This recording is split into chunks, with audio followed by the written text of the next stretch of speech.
Prirodzene dnes tu pre vás nemám polhodinový diel všetko čo vám uniklo, pretože tu toho zas toľko nebolo, ale predsa len som tu pre vás aj tento týždeň s pár postrehmi a detailmi.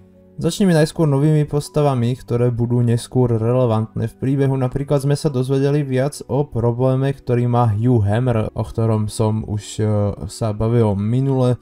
A možno to aj povedie neskôr k nejakej drobnej zbure poddaných, myslím, že to naznačovali celkom trailery. Je to zaujímavé, pretože v knihách nič také nebolo, čiže toto môžete brať ako takú moju špekuláciu.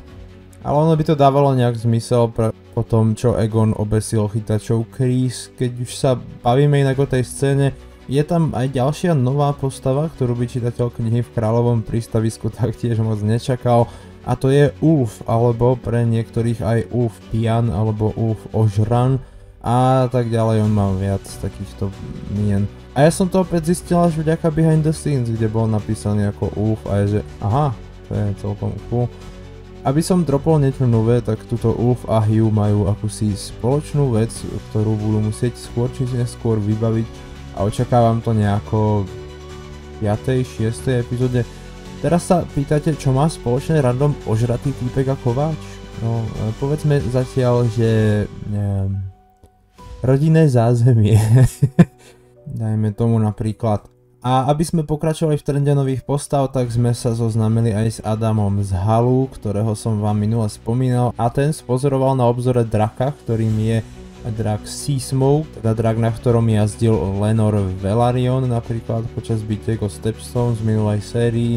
A keď už som sa prehúpol na čiernu stranu, tak to ešte na chvíľu ostanem, pretože tu je jeden zábavný detail, ktorý zahrania Kuše a princa Jacerisa.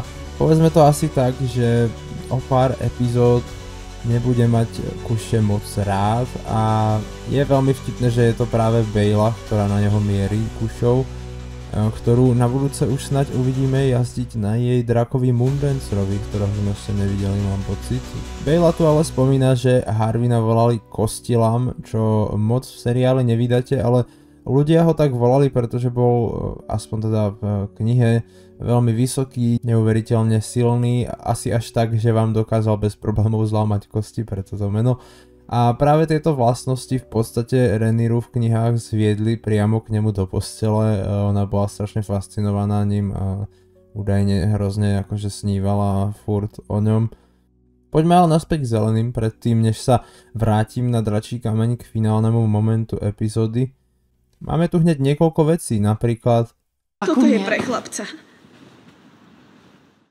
Toto je viac menej len moja špekulácia, ale ono treba si veľmi dávať pozor na to, čo Helena hovorí a môže to byť predzvesť malého Maelora, o ktorom sme sa bavili minule, že chýbal v tej scéne krvi a syru, čo by dokončilo tú tragédiu pekne, lebo by sa Maelor zrodil vlastne z potreby dediča kráľa, ktorý umrel v podstate rukou Heleny. Takže Helena by mala rovnaké ťažkosti ako v knihe, pozrieť sa mu kedykoľvek do očí a je tu pár momentov, hlavne tento na chodbe, kde si obaja manželia vymenili vzájomne pohľady, ktoré by mohli naznačovať, že Aegon má niečo za ľubom a možno, že by chcel ďalšie dieťa. Čo takto sa inak pozrieť späť na povesených chytačov Kreese. Je tu zaujímavý detail, ktorý sme sa opäť dozvedeli v Behind the Scenes, a to síce, že polovica týchto ľudí boli odliaté figuriny, čo nie je až také zaujímavé, ale druhá polka boli reálne visiaci stand-doublery na popruhoch a lanách skrytých práve v tej slučke, takže v podstate tie popruhy boli až tak dobre zaviazané, že človek tam v podstate ani nevisel, ale doslova stál vo vzduchu, takže vraj to bol celkom príjemný zážitok podľa niektorých tablerov. Samozrejme tam visí náš starý známy Sir, ale jeden z týchto ľudí, ktorí tam visia, je aj napodobenina jedného z týmu producentov seriálu, konkrétne ho vidíte tu. No a hneď po tomto celom sa vydá o to teda poriešiť veci s kráľom a má za to znova odobraný titul pobočníka, čo sa v knihách stalo až trošičku neskôr, keď považoval Aegon o to riešenie problému blokády, ktorá samozrejme stále pred King's Landing je, tak považoval to za proste pomalé a neefektívne, ale novým pobočníkom sa tak či onak stal Criston Cole, ktorého prvým aktom ako pobočníka bolo niečo, k čomu sa dostaneme samozrejme na konci. Ale Kriston má aj taký zaujímavý titul, ktorý tu avšak nepoužíva. Skrátka, Kriston má v knihe titul Kráľotvorca kvôli tomu, že si to vlastne vyslúžil od Egona, keď ho presvedčil vziať si korunu na hlavu a vládnuť Westerosu. No a pri tituloch ešte ostaňme, pretože aj názov epizódy Rhaenyra Kruta je len jeden z mnohých titulov, ktoré si naša čierna kráľovna vyslúžila svojimi činmi a činmi jej príslušníkov a hneď pár ich môžete počuť aj v tejto epizóde.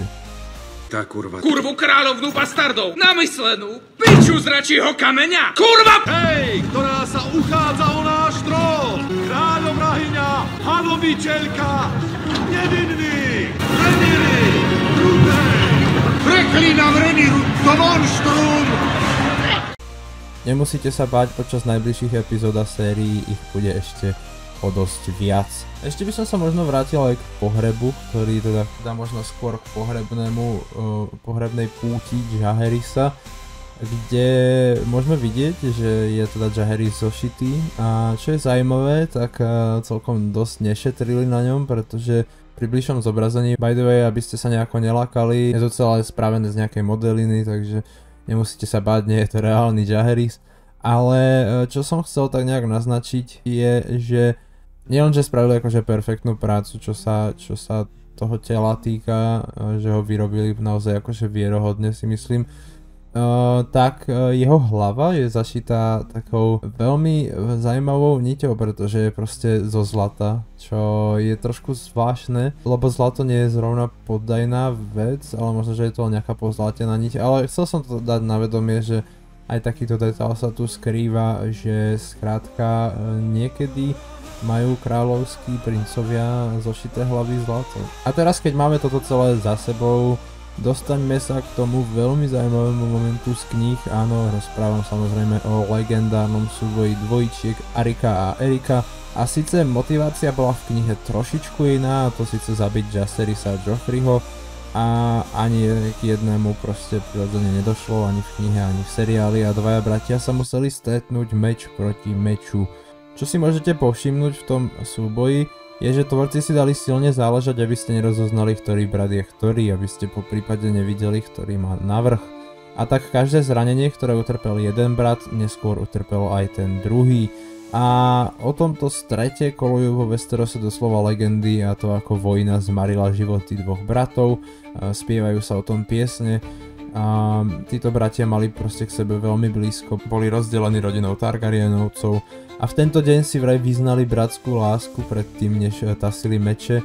Potom, čo sa navzájom zabili, nakoniec padli na zem so slzami v očiach, čo je plus minus až na nejaké tie drobné zmeny to, čo sa vlastne odohralo v epizóde. A aby ste vedeli, že tento príbeh je naozaj známy naprieč Westerosom v dobe Hry o tróny, tak práve tento príbeh spomenú napríklad Bran Stark hneď v prvej knihe. Napríklad Cersei Lannister sa inšpirovala týmto príbehom, keď mala v pláne spraviť niečo podobné s Lorasom Tyrellom, ktorého chcela poslať na Brona.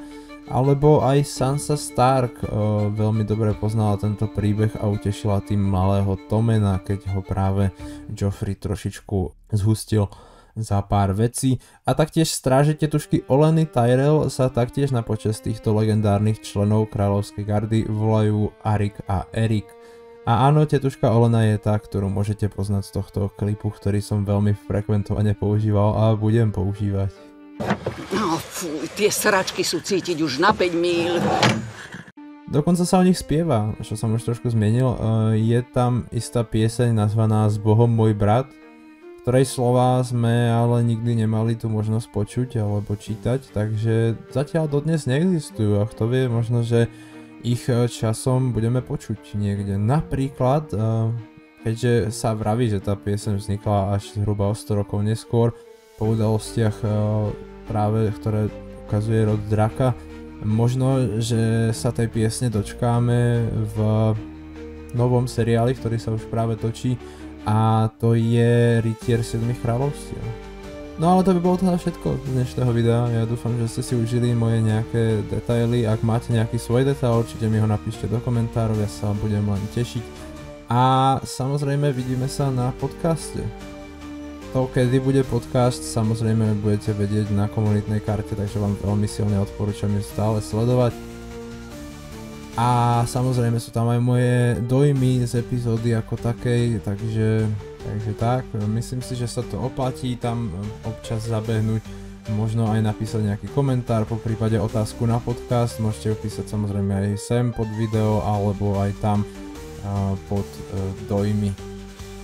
Z mojej strany je to tým pádom všetko, čo som chcel povedať dneska a majte sa. Don't forget to click below to subscribe to the official Matehu YouTube channel.